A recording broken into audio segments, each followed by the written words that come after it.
welcome to my YouTube channel. Yay! You're supposed to be yay with me. Oh, sorry. Do yay with me. We'll do it again. Hi guys, welcome to my YouTube channel. Yay! Typical Karina.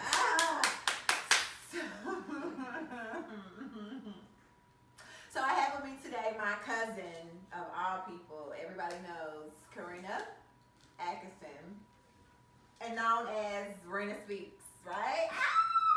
Rena Speaks. So tell me about what is Rena Speaks. Who is Rena? So I'm Karina Atkinson, and I go by the name of Rena Speaks, which began as a stage name for me being a poet and a spoken word artist. However, now it is a brand dedicated to being a voice for people, the youth, men, women, all alike, on various different topics as a motivational speaker, mentor, advocate, and activist. So I am encouraging the power of the voice through Rena Speaks. That was amazing, girl. That was really good. I want to be able to do all of that, and all of what you said. So tell me, well, you just told me a little bit about yourself or whatever. What do I want to ask you?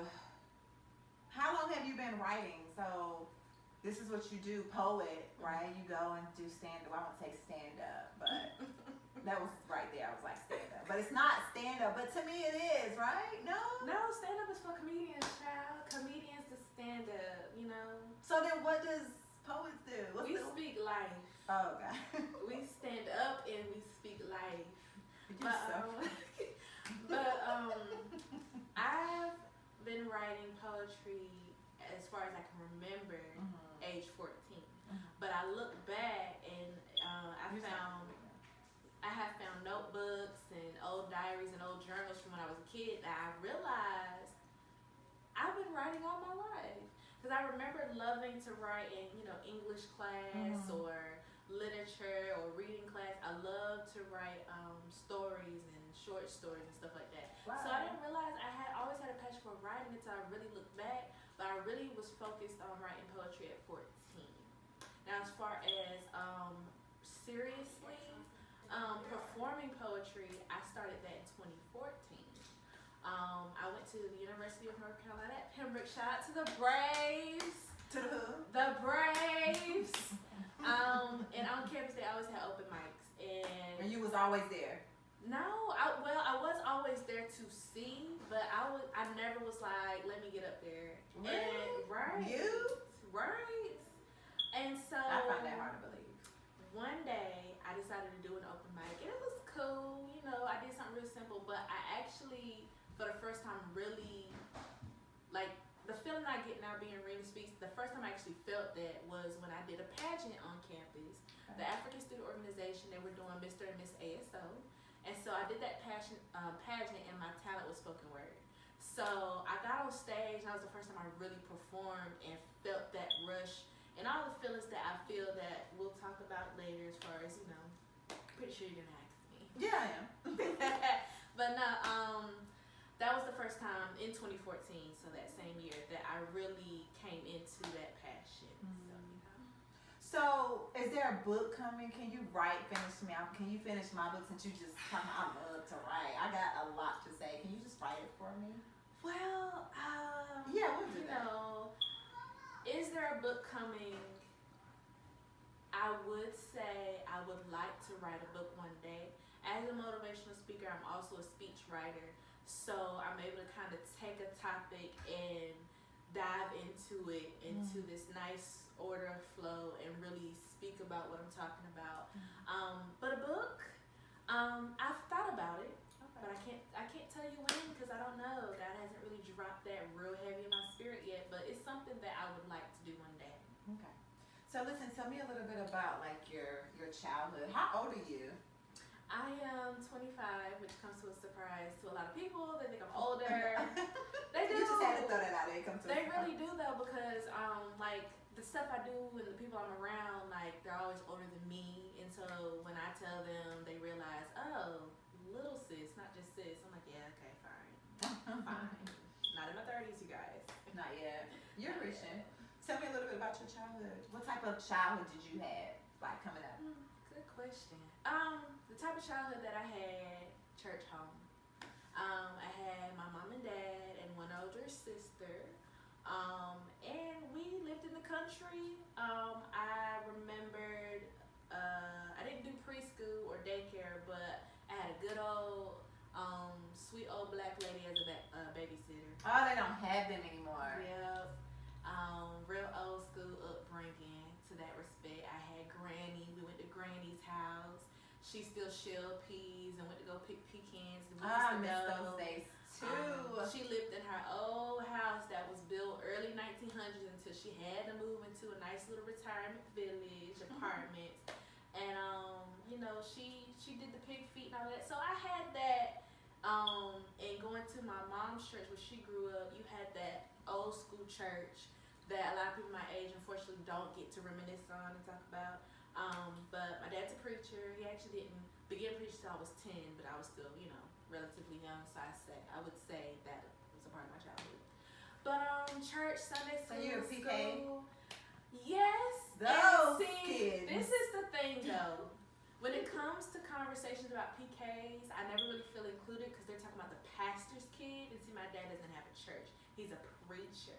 So it's like, when they be, you know, throwing shade at preacher's kids, I don't be feeling shaded because I'm not no first family that was. I'm okay with that balance, you know? But so when they say PKs is the worst one, I say yes. Well, I don't know about that because I'm just the preacher's kid, not the pastor's kid, okay?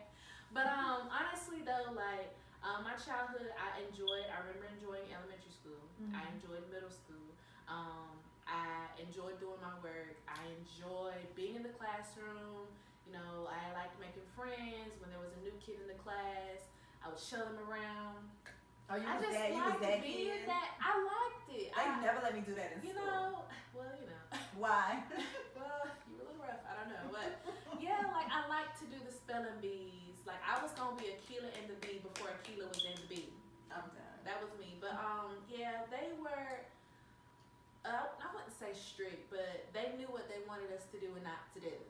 And I look back now that I work with children and, you know, babysit her children, I can think back to those things they used to say and used to do and why they used to say what they wanted me to do and not do. So it's like, you know, Black Household, I remember watching the Cosby Show and all that good stuff. Yeah. I would say my childhood was peaceful and I'm very grateful for that.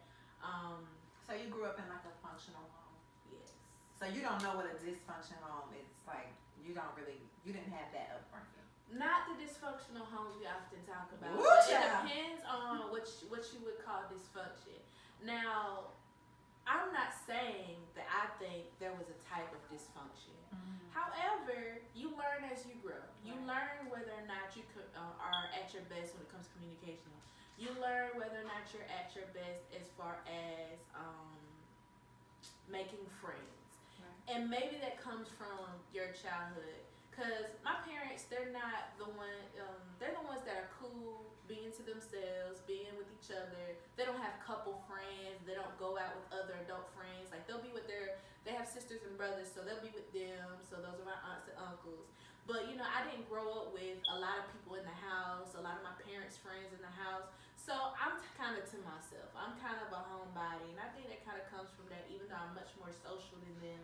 So, you know, I wouldn't say that there was no dysfunction, but there was just adjustments as I grew into my own personality.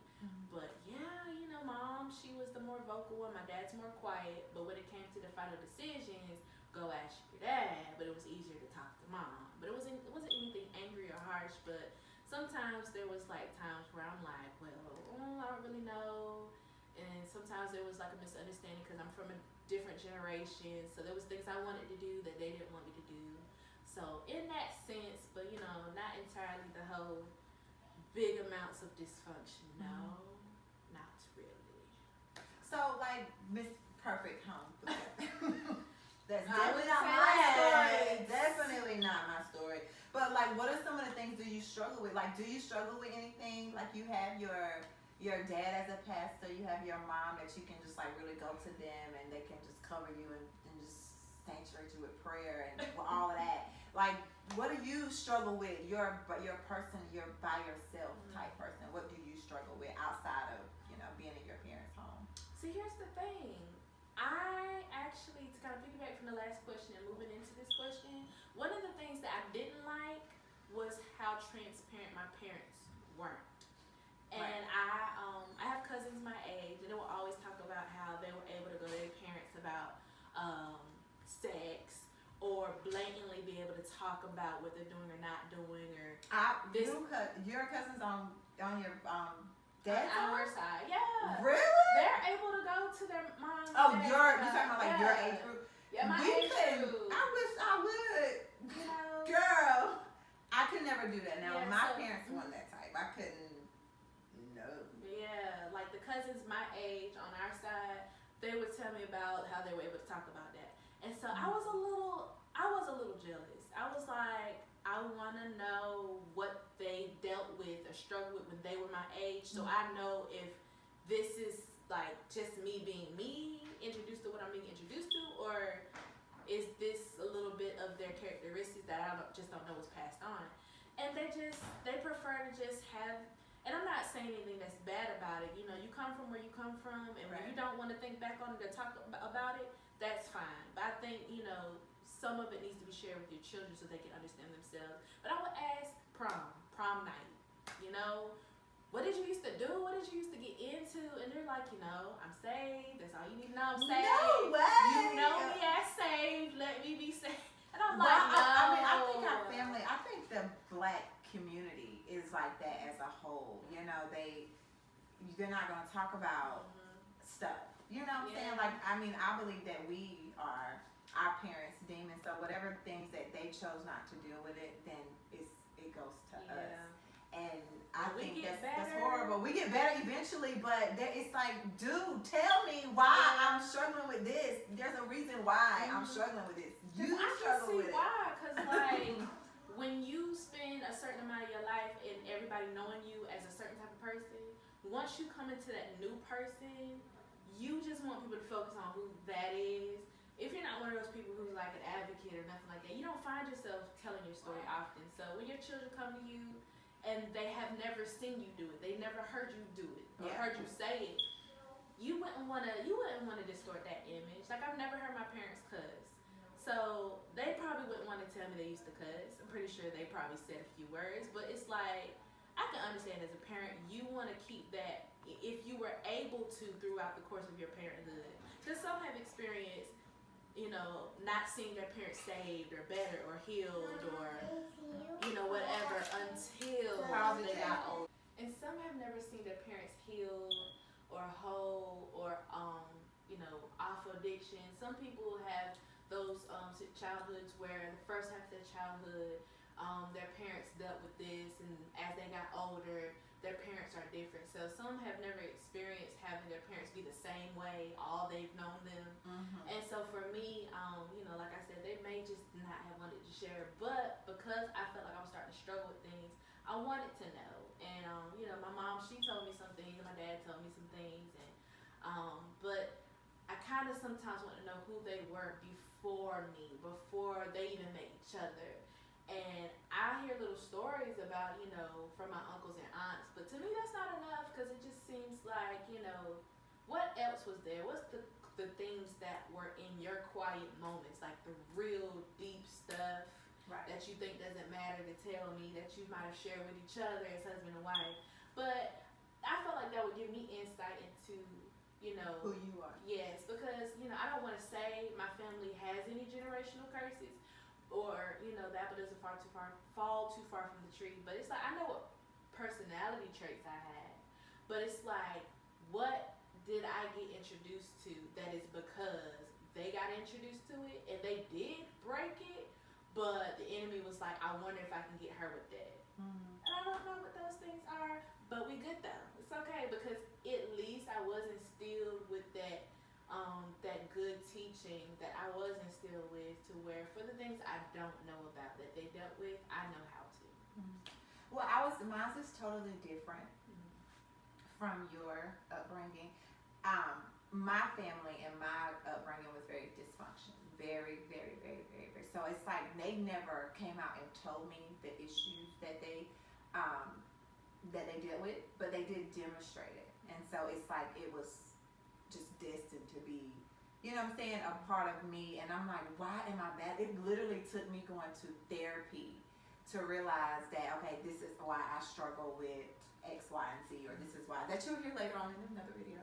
But like I says, this is why I struggle with this, or this is why I struggle with, you know, with that. Because our generation of parents, I don't think it's like either they don't want to remember, or they feel like, you know, whatever happens back there, it happens. That has nothing to do with. Or they'll be judged. And or they're not going to talk about it. Because they came up in I don't want to say gossip is something that only existed in one time, but it just seemed like the one thing that generation dealt with the most was gossip. Because this generation is a little bit more outspoken and exposed.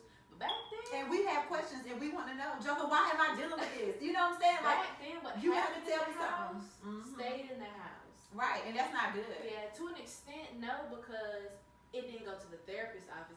Yeah, you didn't want it to go amongst your church members. Yeah, you didn't want it to go at your But they job. knew anyway. Like, but everybody it might have knew. needed to go to counseling. It might have needed to come out of the house to go to therapy. So that what happens in the house stays in the house was like cut and dry.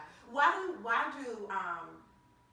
Black families think going to their pastor is therapy? Like it's counseling. And you're going to, you know what I'm saying, your pastor. To me, I didn't think that was good. I had to go outside, you know what I'm saying, and really, I didn't want to go to my pastor. I did go at one time, and it was like, oh yeah, I'm not getting anywhere. You know, it's because I may not need a Bible verse. Like I need to know off firsthand experience, or I need to know the clinical side of it. I know what the word said, but I need to know clinical. What's going on right here with this mental state? You know what I'm saying? So why do you feel? Do you think like? I would say, why do you feel that our Black community think that it is okay to just go to their pastor and that is therapy? Because that's not what he's just going to give you the word side of it. Like, why? What do you think about that? Well, I've always heard pray about it. You know, the Lord is your everything. Pray in something. Be in the Bible, read your Bible, and all of that stuff is good. But see, what the pastor is equipped to do is to preach the word and pastor his people and to guide them to godly living.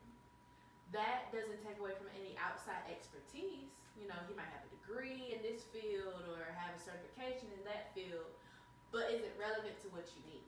Yes, he can prophesy into your life and tell you what God has to say, but at the same time, medical things are for medical things. And what is interesting, the body, the physical body, we're able to go to the doctor for a checkup. We can go to get a physical, but we don't count the mind as a part of a part of the body. Yeah. So while it's okay for us to go to the emergency room, but not okay for us to go to counseling, therapists are the doctors for the mind, which is a part of the body. What happens to the mind affects the body. So why is it okay for when you have a cold or a flu to take medicine and to look for your home remedies or go get a checkup, but when the mind is sick and has a cold or flu, oh, that's just the devil, that's the enemy. No, that might be as a result of stress, which has triggered parts of the brain, which is causing you to feel drained or have lack of energy. Like the body works from head to toe and affects each other.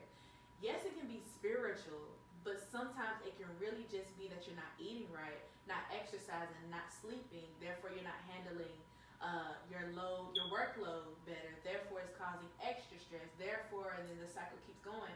So people go to their pastor because one, that's who they know, that's who they trust, and they feel like, if I go outside of that, I'm not saved, I'm not holy. When honestly, a doctor's a doctor. It just depends on what the doctor's for. Neurosurgeons, they do surgery on the brain. There are heart surgeons. There are gynecologists. Those are for women. There are different type of doctors for different things. So there are doctors for the mind. I'm sorry, your pastor is not specialized in that. He can speak to it from his position, but there's a doctor for everything. And there's a line though, because if it is a spiritual thing, you need to figure that out. If it's a physical thing, you need to figure that out. Because the doctors who aren't under spiritual influence, for those who are believers and want to, if I could speak some wisdom to the believers, you want to be careful because somebody if you do go to a therapist or, a counselor who has no spiritual insight and you didn't seek spiritual insight first going in there, you didn't know what it was, if they identify it, they might identify it wrong.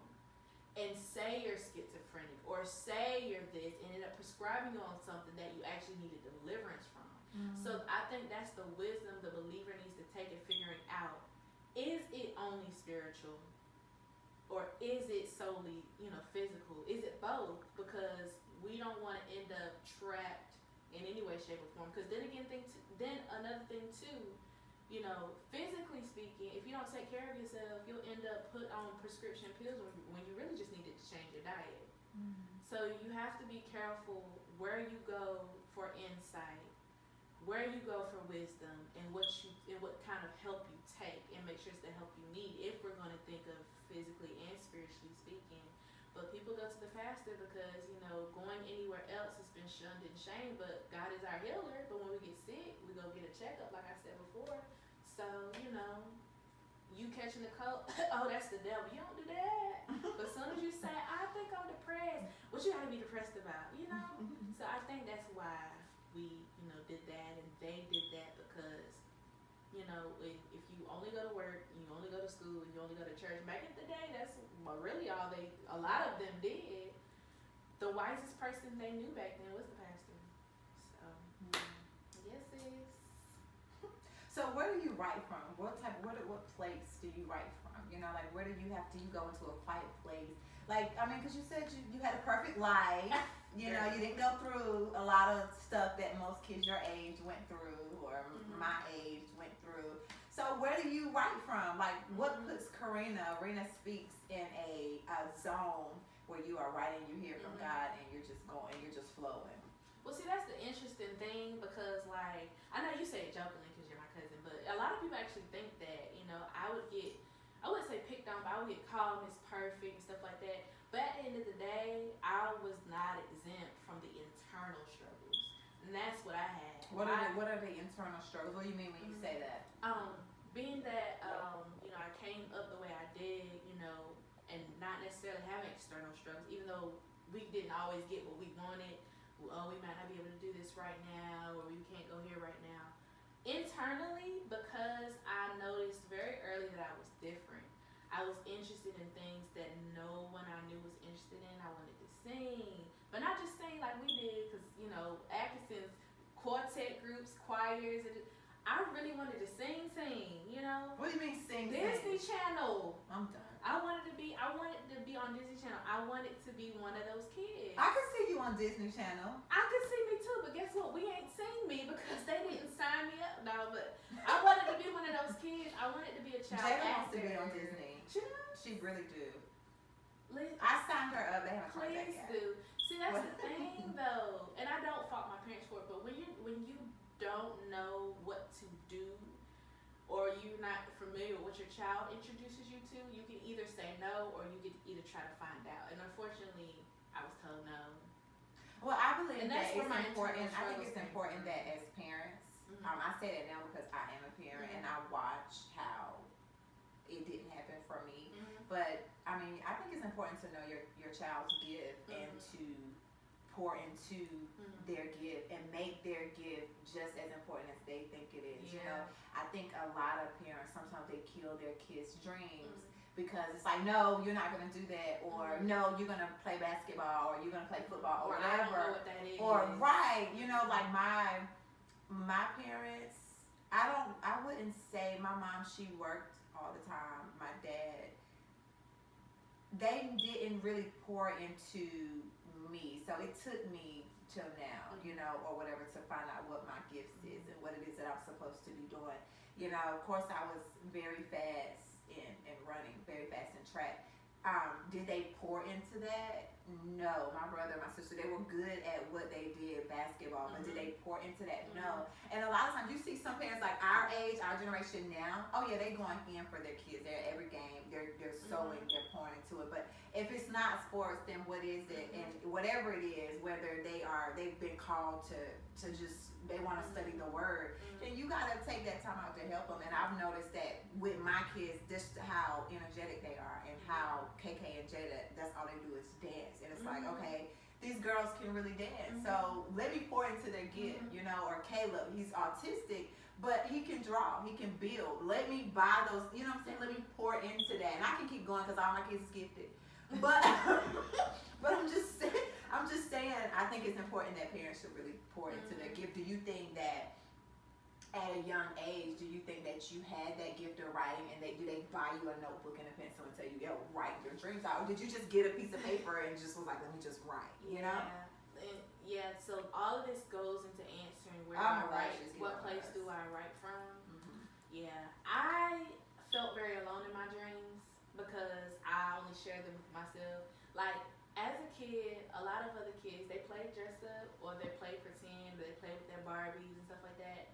If I played dress up, I literally was on stage, like, pretending to receive a Grammy. Or I would sing along to a song, but not like karaoke, but like I was in a music video. Like, the way I played pretend, the way I played dress up, I literally was always preparing for my future. And it's crazy because I look back and I didn't realize what I was doing. Mm-hmm. I wasn't given notebooks. I just got paper. But what I look back and realized I was writing, I used to write my bio for fun.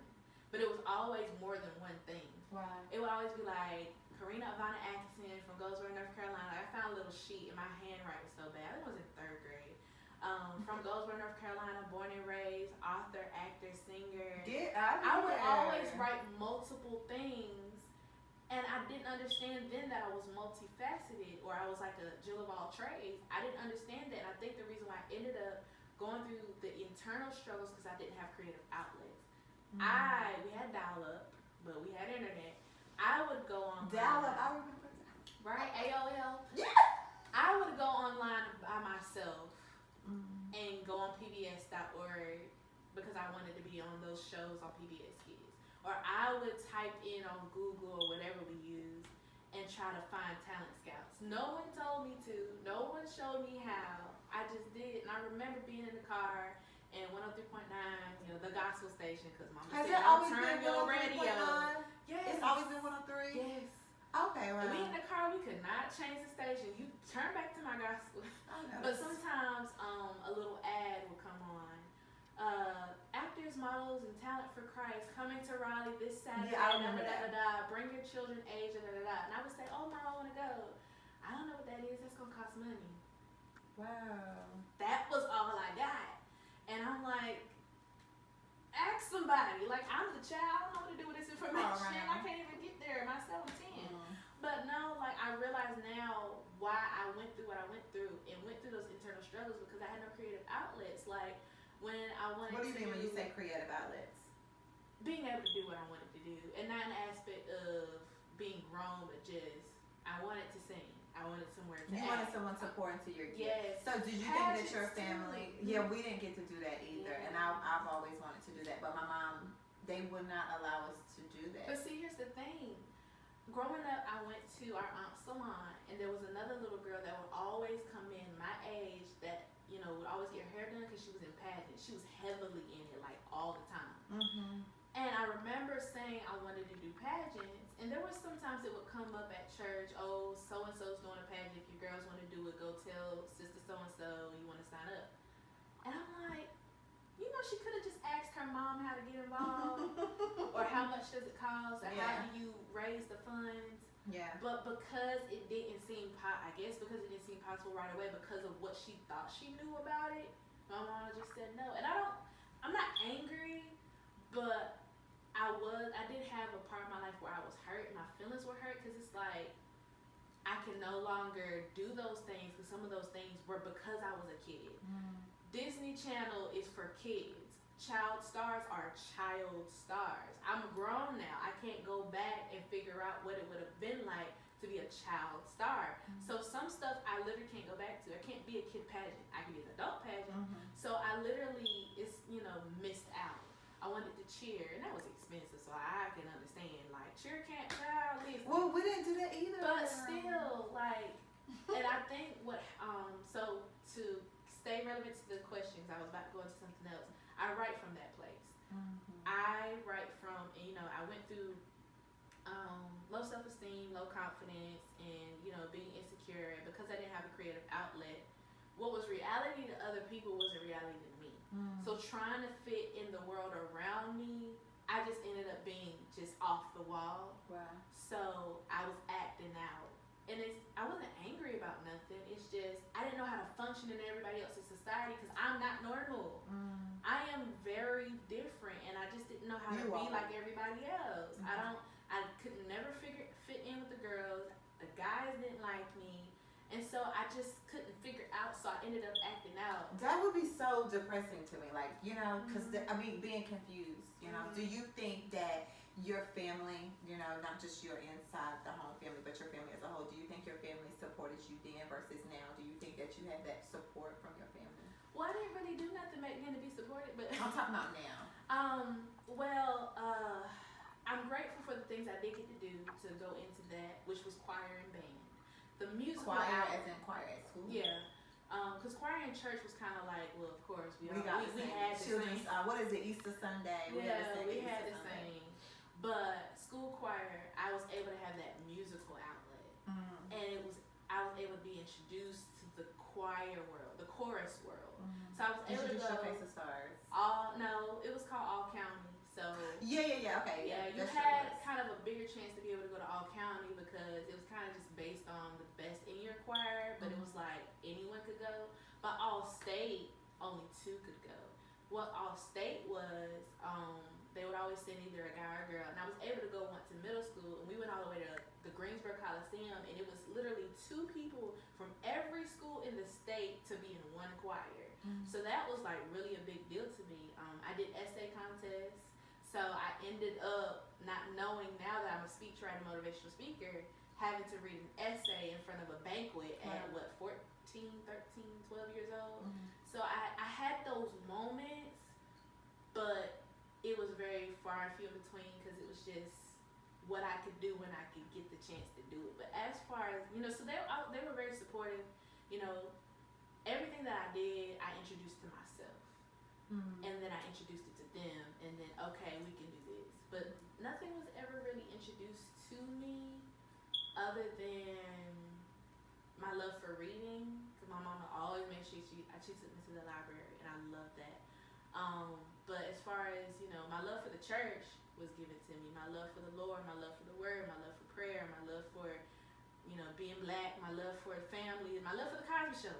Those were given to me, but the stuff that I am now, I gave to myself. And I think that's the reason why when I turned 18 and I could take my life into my own hands, you could not tell me no.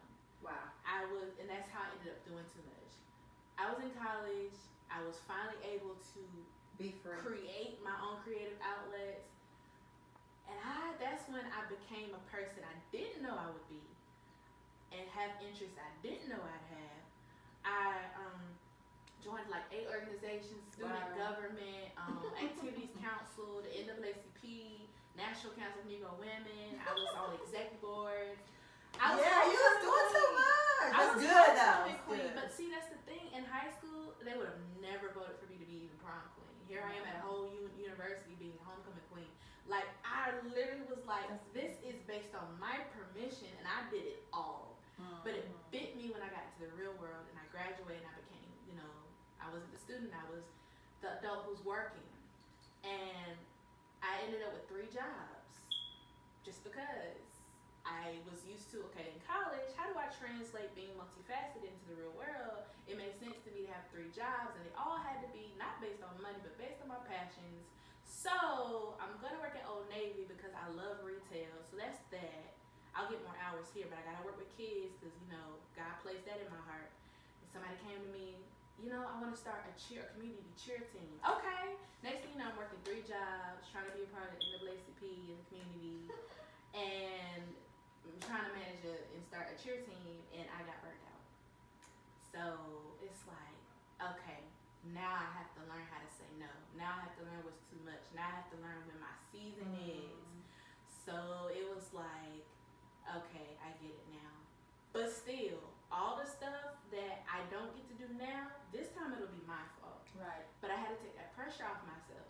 So how did you do that? Because I remember you were kind of in a season of just however. Like, I want you to talk about it, but what season did you just come out of, and what season are you in now?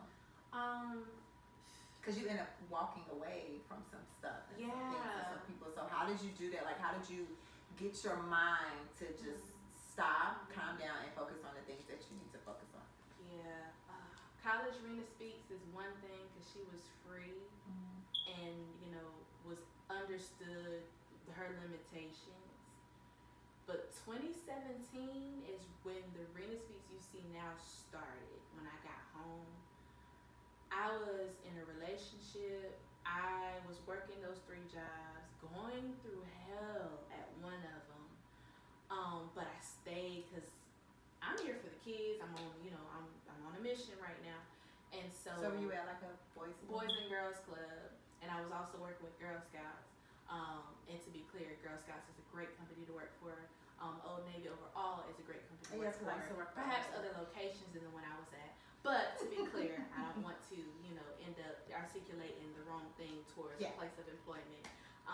So, and when I say going through hell, my interactions with certain people. Yeah. But the children are great, and I believe overall it is meant to be a great program for you. Yeah. But I had to learn a lot, and I realized why God sent me to the place that He sent me, because my identity was getting ready to be challenged like heck. Because the relationship I was in during college was all about everything that I was not okay.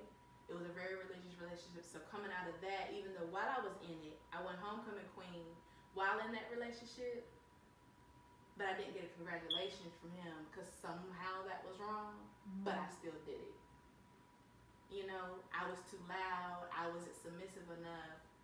Well, but I got the accolade. You're not gonna be submissive in a boyfriend. So back then it was right? like back then I had to, you know, I was being challenged for the first time of my identity. So it was either I was gonna fall away quiet or stand 10 toes down. And as you can see, all the things that I was told I couldn't do, those accolades are sitting right good on my resume.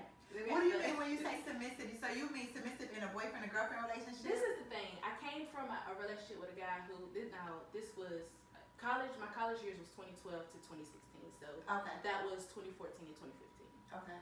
Which is 2014, as you see, is when I started doing spoken word. Yeah. So the irony of me meeting him right when I was finding myself. So he, Pentecost, I would say Holiness Apostolic. Okay. The extreme ones. No pants, no jewelry, no braided hair, no going to the beach because people be half naked, no going to the movies because it's dark in there. And you said what type of people is that? I wouldn't say apostolic because they didn't claim to be apostolic, but Weird. that is the I would go with that. That is the denomination that you'll find most likely to not wear pants. The women, you know. So I'm not bashing any denominations, but I call them the extreme version of that because that's what they were. But you know, to him, his mom stopped working, and the dad, you know, wanted her to, and he said, I want you to be like my mom because she doesn't work and I want to be able to take care of you. He thought it was a compliment, and I'm like, do you not see all these gifts? I'm gonna be out here getting it, but I was too loud, I wasn't quiet enough, I was too, you know, I was too out there. Oh, that's toxic. So many different, and like a lot of people are like, wait, you were in that? And I was like, right. Yeah. The reason why it's not so surprising because I was also trying to learn God's voice. What happened was I was always trying to find someone, and God said, stop looking, I'll send you someone. Girl, did he? And I got in God's face, was praying and reading very heavily my freshman and sophomore year of college. Wow. And as soon as I did, he came. But I thought what was going to happen was what was always happening. They somehow always fall off with me, but he stayed put. And I did the smart thing. I said, God, if he's not meant for me, move him out of the way. Because I had got the picture, followed the instructions. But once I followed it, he came. So I was mixing up God's will and his instructions, and I took it literally, but I forgot God is not a God of confusion, and I was confused. Wow. So that's how I ended up in a relationship that totally does not reflect my personality with someone who literally wanted to take away everything that I am. I would not be able to have my, he didn't like that I had my ankles out, but he didn't say much. At least my toes were covered up. I wouldn't be able to wear these, especially with all these holes, right? He wasn't woke like I am, so he always questioned why I went so hard for my people, so he probably would have been like, what's Juneteenth? My shirt wouldn't have been a problem though. Now these earrings, would have had to take them out. Let's see, makeup, my hair is okay because it's not braided. At least it's twisted, but he would prefer it be combed straight. You know, stuff like that. Oh God. And see, here's the thing, I was with him but I was rebellious, and that's why I got called rebellious, because I was trying to be in God's will, because He said if I stay in His face or send me someone. He came right when I did it, and I'm really very big on staying in God's will, but this don't feel right. So you thought that He was the will, that he was who Yeah, God sent you? I thought God was gonna mold me into that version. I thought I was supposed to learn that, but I was really supposed to learn, and I didn't get. And 2 years later, God told me, literally, I heard it clear as day. I needed you to be who you are regardless. Mm-hmm. And He sent the one thing that He knew would get my attention, which was a relationship. Mm-hmm. He knew that would challenge me the most.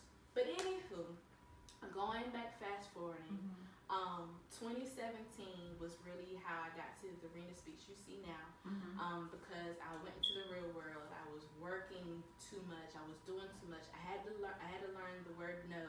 I had to figure out what was too much. And that season was me adjusting. I hated being out of school. When you're somewhere for 4 years, living a life for 4 years, people don't realize you go off to college, you go off into a way of life. Coming out of that, you have to readjust, and I did not adjust well. I didn't want to be where I was. I didn't want to be home. I didn't want to be away from all my friends, and it was hard because I was hosting events on campus. I had my network. I had to literally start over and figure out who's here. Right. And it's like crazy. I was like, I'm from Goldsboro. I've been here all my life. I leave, I come back, I don't recognize this place. I didn't realize, I didn't even know half the organizations I volunteered with. I didn't even know they were there. I did not know anything about what I know now. And then when I got involved, I had to find the people who are on the city council. I had to find the people who were doing things, that I now can call my friends. I had to find them. So that season was all about me figuring out, okay, you're giving me these gifts I didn't even know I had. What do I do with them? So the season I came out of was finding my purpose, being okay with it, embracing my complexities, and figuring out what to do with it, maturing, and I had to realize just because God gave me the gift of my voice doesn't mean I was confident in it, and I completely owned it. So I had to get beat up at the job I was at. I had to get beat up with the friends I had to get literally beat up by always feeling like I had to figure out my place. And I still struggle with, not easily being able to make friends. So I did find a new relationship that was much better coming out of college. But what I learned from that was I am who I am, and He embraced who I was. But I found myself not having an equal in the places that I needed it. When we met, we were both depressed. We both had anxiety. We both needed a friend. Once I was strong enough, I realized I now need someone to speak into my gifts. I now need someone to push me. I now need someone to challenge me. Not just say they're proud of me, but to really see it and speak into it. I did that. I saw things in him he didn't see. I pushed him towards things that he didn't know he could do. And I got called a jerk. And that really, that was another thing that challenged how I thought about my voice, because I thought I was doing right, and I was like, maybe I need to hush because he's telling me, if you're going to suggest this, if you're going to suggest that, just recognize that I'm sensitive, or I'm this. Do you think it was a way of your approach? Because when you say jerk, I remember like pushing my husband. I'm like, yo, you should do X, Y, and Z. Because when you see potential in someone, you want them to be great, And Joker pack up and would leave me because I'm like, yo, why don't you do something?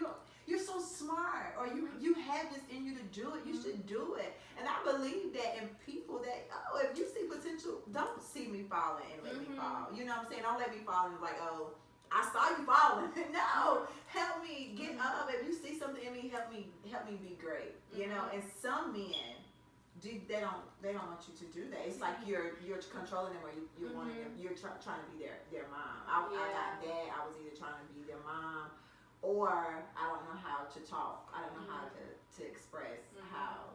Maybe you should go to work. That's what I Good job. That's what I thought. And so there were times that I admittedly was being a jerk. I didn't know how to say what I needed to say all the time because one, I'm dealing with a man, so I think I have to say it a certain way because if he was talking to another man, they would say it this way, so he should be able to take it from me because at least he knows me and loves me. But what I had to realize was, okay, he's not receptive to it. Mm-hmm. But then what I had to realize was I could not get mad at myself for every time and think I was a jerk across the board because sometimes it was him. Because some people will take it from a person they want to hear it from. Right. And some things he just didn't want to hear from me. Right. Because I ended up always being that person. Because now, I'm not going to say what guy wouldn't, but you'll be surprised. I would always say things like we could be a power couple. Because my mindset is God would not have me be me and not join me with someone I wouldn't have things to do with. I have my things. He don't got to be a poet. He don't got to be a motivational speaker. But I said I don't see myself not doing ministry or something with a person. God would not put me with somebody I couldn't join forces with in one aspect. Absolutely. At least. So him being a minister and having a heart for youth himself, I would paint a picture because I'm a visionary. I would paint a picture and he's like, I don't know about that. I mean, you always say that and I don't see it. Well, sometimes it might not be for you to see. It might be for you to hear. So that it can manifest in your heart to think on so that you can see yourself in a position you didn't realize. Well, that's funny that you say that. I would say for me and my husband, I thought with all hands down that we were a power couple. I saw God revealed so much stuff to me and showed me, and at least I thought, I'm not even going to take away that I didn't. Not only was my husband like my best friend, but he would be who I would want to do ministry with. You know what I'm saying? Like, he's just a phenomenal, you know what I'm saying? And he had that, the reaching people, you know what I'm saying? The heart that he had for people, the heart that he had for youth, all of that would blow my mind, you know what I'm saying? And I thought, you could not tell me that I would be here. You couldn't tell me 5 years ago. No, I wouldn't believe it. But I thought that us together, we were supposed to change the world. I'm like, are you not? Like, I still, some days, some nights, I struggle with, God, I know that you said that. Like, you can't, I know you said it. What did I miss? What happened? Where did this happen? Because I feel like in my heart, my family as a unit, me, my husband, my children, girl, we were supposed to change the world. Way. Even I knew I was young, when you feel like you know. Yeah, and right. So for me, what made me realize when I was being a jerk and when it was just him not being able to receive it is when I came across a man who was looking for the voice I had. Even just him being a male friend and not anything serious. When I spoke into his life, I didn't get called a jerk. And I literally did it the same way. I made those suggestions. Even if he already tried those things, he appreciated the fact that I paid attention enough to know what could be done. So you can still feel like you don't feel bad. Yeah. I would say feel bad. Like, do you feel a pushback? Like, I want to tell this person that he has X, Y, and Z, but I don't want to say it because I was called a jerk by somebody else. Like, I'm nervous when it comes. Like, I can talk to other guys and be okay, but if I see something in them, I'm not going to say anything because I'm like, who am I? Yeah, like, who am I to say anything? So I don't. Honestly, I did have what I would call relationship PTSD. I literally would always, after I say, I'm sorry. Did that sound like I was being bossy or was I being a jerk? No, you're fine. When I started having those, I'm sorry, was I being a jerk? And from the right person, from them telling me, no, I love that. You just challenged me. You can hold me accountable. I was looking for that. And I was like, now I own it. Especially me being the advocate as a black woman for black men, I always own it. I'm going to lift my brothers up. But the thing is too, what you're not looking for, you want to appreciate in a person. If you're looking for validation, if they validate you, that's probably all you're going to love. But when you love the total person for who they are, not just what you need to be filled in you, you'll see them clearly. And what's bad about them won't even bother you because you see them 360 and not just the traits you were looking for. So if you're not looking for somebody to challenge you, when you're challenged, What's this? I want to be I don't love challenged. this part. I want to be prayed. Like, I want to know that you can pray for me. Yeah, if you're and not that I looking can for pray a for you. prayer partner, But if you're not looking for it, don't. You know what I'm saying? You're not going to be receive received it. Right, Yeah. right. That's pray. Well, what do you mean? Why are you praying for me? We're not on that level. You love what you're looking for, and I feel like he wasn't looking for that, so he didn't love it. Yeah. It was something he could have loved about me, but he didn't feel like it was necessary because on the flip side, he was going through finding his voice, identity. So identity. So he had went through doing stuff for other people, and he wanted to do things for himself. Yeah. So it got to the point to where if he didn't come up with it, he felt like somebody was telling him what to do, even if it was what he needed to do. Wow. So he would end up cutting himself short and hurting himself because he didn't want to have to be told. So I'm like, and I'm not bashing him, but Absolutely. I understood that. I also understood the seriousness of the kind of relationship I was in, especially if we were talking about being married. You're a minister. I need to be able to speak into your life and vice versa. Yeah, because you got to cover him while he's... spiritually speaking, God might show me something that he won't show you on purpose so that I can be the one to tell you. Right. And it's crazy the revelations I've gotten from this relationship. God, the Spirit of the Lord went to Mary first. What if the Spirit of the Lord went to Joseph first?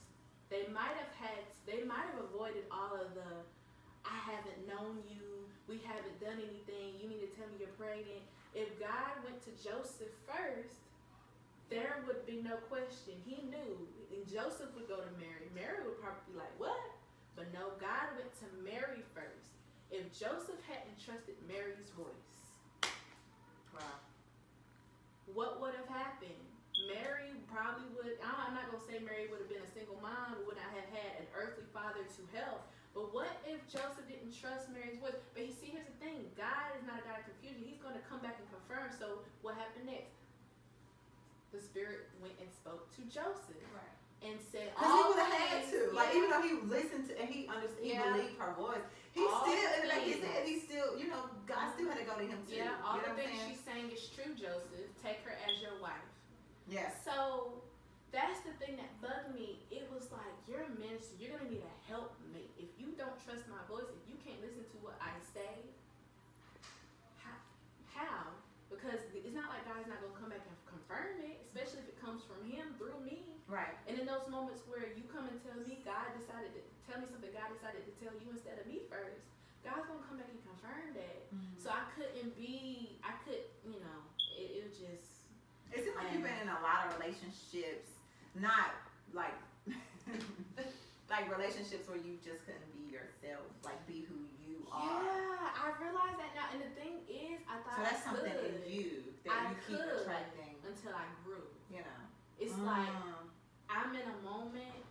When I first met him, like I said, we were both at the same level. Yeah. As we grew apart. He was no longer what I needed, because we used to call each other's puzzle piece. Oh, yeah, we used to do that too, girl. And eventually, then that joke it started getting. You know that layer. Wait, this is good. You know that piece when you keep putting that same puzzle, you keep putting it back in that same piece. Eventually, that little thing it starts to lift. It's like the puzzle piece starts to get higher. It's still connected, but it's fat and it's getting higher, and it no longer fits in there anymore. It's too big. That was what happened with us. That was a good revelation, a good analogy. Right, that was really good. I'm really deep. I haven't been deep yet, but oh girl, I'm down. But that's the meat of that season. Because 2017, 18, 19, I think is a season within itself. I didn't like being home from college. I couldn't adjust. I was in a great relationship, but we began to grow apart because I was getting stronger in my own way. He was getting stronger in his own way, but it was no longer complementing each other. And so it was like, then I inched toward the season I'm in now. Do you think you guys were starting to just look good together? Oh yeah, we look great together. Yeah. I mean, when when you start coming out the house matching on accident, and you can instantly have a good Bishop and First Lady picture. You got on black and red too? We should take a picture today. I knew. We really look good together. I dress my family up. Same thing my mom and my dad used to do. We look good for people, and that's the same way with my husband and my children. We look good for the world, but we would killing each other, really. You know what I'm saying? We were mentally inside, but even though y'all didn't live together because you was like a boyfriend, girlfriend, but on the marital side, we were really killing each other. Oh, I would post a picture, girl, put a deep post. Oh, you would have thought that we was getting ready to go big, you know? But really, I was mentally dying. But those were the things that I wanted. Like, I felt like I was speaking those things that be not as though they were. I was speaking into existence. Because do I like the single life with just me being a single mom of 7? Absolutely not. I would never chose this. Not saying that this is a season that I'm in. You came out of your season and you had to experience the stuff, like you said, got beat up. I'm getting beat up now. You know what I'm saying? So you're come out and to see you differently now. I mean, it does give me some excitement. Like, okay, well, at least I know when I come out, I'm not gonna at least look bruised, because you don't look bruised. And I know the season that you were in because you've shared a lot of stuff with me. But sometimes that it was more painful to continue to look good for each other until you just say, you know what, forget it. It is what it is. People can think what they want to think, say what they want to say. This is where I'm at. This is who I am. I feel comfortable in myself. I feel better in myself, and I'm tired of faking in front for people. I had to let it go. That 2017 to 2019 season, it feels like a package, because it was like a cycle. And then it's like God started literally taking me out of every familiar territory I was in. I know. Leave Old Navy. Well, that's a source of income, and you know. Yes, and I miss my 50% discount. Like, what will happen if I leave? He said, leave. And everything that I was praying about, he wouldn't answer. He said, if you do this, I'll answer everything else and make it make sense. How long did it take you to leave? It didn't make sense. I wanted to leave that place. No, like listening to God. If God said, okay, I need you to move, did you move then or did you wait? Yeah. September, I left Old Navy after thinking about it all summer. I left and I immediately felt great. Seriously? That's how I felt. Immediately felt great. I did not regret it. I was so glad to be gone. I knew the mental turmoil I was in. Because as much as I did not always be on time, as much as I didn't always understand, well, I wouldn't say understand, but as much as I didn't come off like I wanted to be there, or when I was given a task, as much as I didn't do it as good as everybody else, they didn't have to treat me like that. I don't like power struggles. Because whenever I'm in a place to where I don't feel like Rena speaks, and I'm like this, I am out. Yeah. I feel like it. I feel like I take it personal. Yeah. Spiritually personal. Like, because I always end up somewhere where God intentionally places people around me that trigger those things. And it's like everywhere, every place God sends me, it's like it's a warfare ground. I have to learn a lesson at every job. I've had to learn a lesson in every relationship. You're learning it a was lesson never here. just a job. Right. Are you learning a lesson here? What do you mean? Like with my children, are you learning a lesson of, like, because this is your job? So are you learning, because this is your job? I'm learning a lesson by babysitting your kids most definitely. Okay. Well, good. But, well, let me ask you, what would you say? What would you say to your 15-year-old self? Oh, I mean, 10, 11, in that age group, because I know you kept shooting that age out. But what would you say to that girl at 10 or 15 years old? Okay.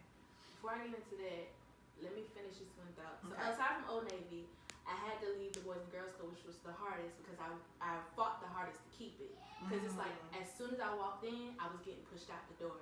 And I knew that was the enemy because I was planting seeds in those kids. It was like I was always praying and covering them and stuff like that. And when I walked in, I knew there was like, a lot of things going on. But my main focus was the children. I didn't always do the right things as a coworker or as an employee, but it was the principle of, am I the only one who cares about these kids? Because we talking about stuff that does not matter right now, and you worried about who's doing what and who don't like who and stuff like that. And so it's like, I felt sometimes like, because I was the one that covered them the most and fought for them the most, it was a mentor off the clock. Why are you so cool with their parents outside of, work? And I understand there's, this line, you have to protect children and be careful of what you do personally outside the workplace. But there were kids who, their parents wanted to pull them out, but felt comfortable with them being there because Karina works there. There were parents who, well, I'm not sure because, the reputation of that place is not the best. Is it safe? Well, you work there. Let me ask you about it. There's a lot of children who are there because they were comfortable with me being there. And because I put myself in a spiritual position to make it more than just a job, the enemy was trying to push me out the door. Absolutely. So when God told me to leave, I said, wait, but the enemy don't want to see me walk out. The won this territory. You left a harvest that's gonna grow in your absence. You planted the seed. I'm gonna water it and watch it while you go. Wow. It's time. That was hard, and I made it symbolic on December 31st, the last day of the year, to literally close it out. I made that my last day, and I literally have just been left working with Girl Scouts. By kid you not, September, me and that ex, even though we have been broken up about the whole year, we weren't done. We were trying to figure it out. Second chances kept coming up in conversation. September, it came to a head. He chose someone else. I lost my best friend. In October, I was rocking back and forth, just going through it, depressed, like, oh my God, what's going on? Like, everything is just being taken away. What am I doing? What's next? Who am I? What? Going crazy. November, it was like, did you feel rejected? I had to deal with spirit of rejection, abandonment, because my best friend literally not only decided not to be with me anymore, but didn't think it would cost our friendship, and it was the only good friendship I had. Rocking back and forth, child. I gotta say this because you said that. So whenever, that's how I felt that day. Whenever lost, not only did I lose my marriage, but I lost my best friend, because out of anybody that was, you know what I'm saying, he was my best friend. Like, I knew I could talk. I knew I could tell him anything. Yeah, he would use it against me later. But that was my best friend before life happened like it did. When we first started, like you said, like when we first started, girl, we was we were like that. Like there was nothing. There was nothing nobody could do. Costumes, yes, y'all were Martin and KB and Reed. Yes, or and the other thing, Martin and we were Dwayne and Whitley. So y'all were Gene and Martin? No, we were Dwayne and Martin. From the Martin, we were Dwayne and Whitley for Halloween. Well, I can see the show did what they go. I can see that, but I thought it was more so Martin and Gene. So maybe that wasn't y'all. Yeah, but I can say that because it was a whole Facebook Live show. Y'all hashtag KB and Reed show. Y'all thought y'all were really cute together. Yeah, God bless them. Yeah. But anyway. But yeah. Once November came of last year, it was like, okay, all right, God, what do you want me to do? And it came to a head where it literally, God confirmed it. You're leaving the Boys and Girls Club now, next, and you need to let it go.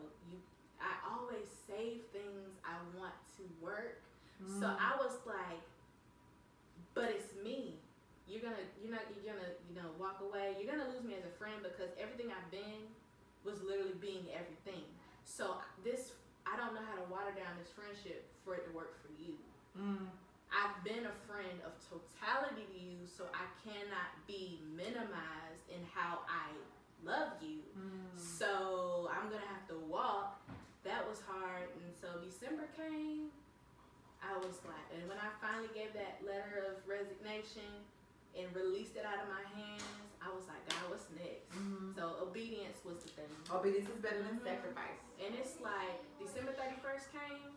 I went to a watch night service, gave it all I had. It's like literally God activated everything that's happened since January 1st. It literally came out of nowhere. Clarity just rushed in. He literally was not kidding when he said, if you do this one thing, I'll make everything else make sense. And on January 1st, I woke up and I was like, Rena Speaks should not be a stage name anymore. It should be a brand. All the things that I would do with you, helping out with the events, and knowing how to, you would have the idea, but I would be able to put into words. I said, wait, that's a service I can provide. Or you explain to me, okay, this is how I want my event. Like, can you make it, come to life? That's a service I could. Poets came to me and was saying, I want to learn how to perform better. That's a service I could provide. I'm a mentor. I'm a creative consultant. I can be on a panel. It's a brand. January 1st, I made the post. I made the announcement. I started my page, and there it was. That's beautiful. But then I was like, wait, God, what about finances? I had 3 part-times, mind you.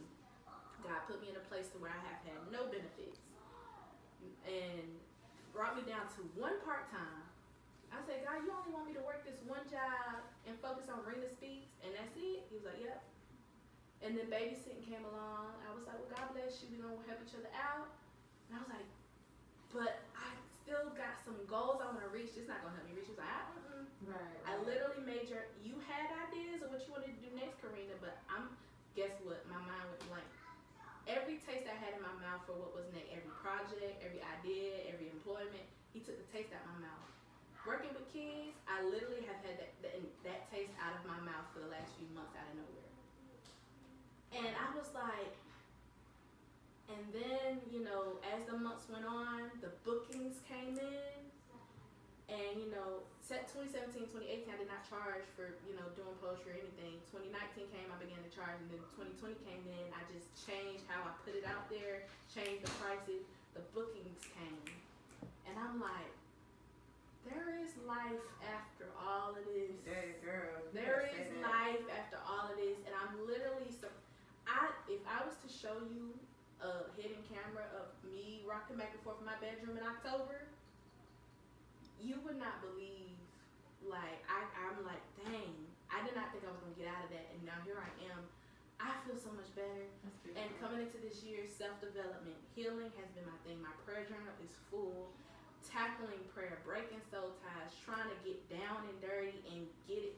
Because I said to myself, I don't want to accomplish anything else broken. I want my accomplishments to be in a whole place. So I literally, all of 2019, did nothing. At least it felt that way. I had to remind myself for my little New Year's recap that I did do things in 2019, but I literally didn't even want to. I didn't feel good.